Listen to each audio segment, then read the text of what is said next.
Dollar rate बेकाबू होने से पाकिस्तानी क्रिकेटर्स की तिजोरियां मजीद भर गईं, जबकि पीएसएल के मुआवजों में बैठे बिठाए इजाफा हो गया। पाकिस्तान सुपर लीग का 8वां एडिशन 13 फरवरी से मुल्तान में शुरू होगा।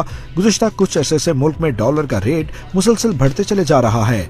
इसका असर क्रिकेटर पर भी पड़ने लगा है, जबकि क्रिकेट भी मालामाल हो गई।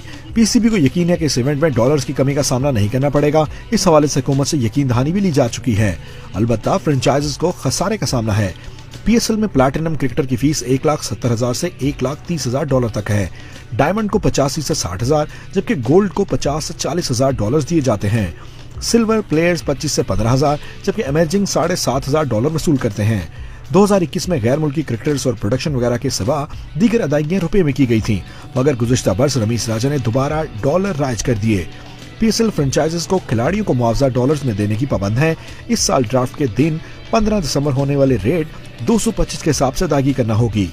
इस हवाले से एक टीम ऑफिशियल ने कहा, गैर मुल्की खिलाड़ियों की बात तो समझ में आती है, पाकिस्तानी क्रिकेटर्स को डॉलर्स में अदायगी की कोई मंतक नहीं बनती।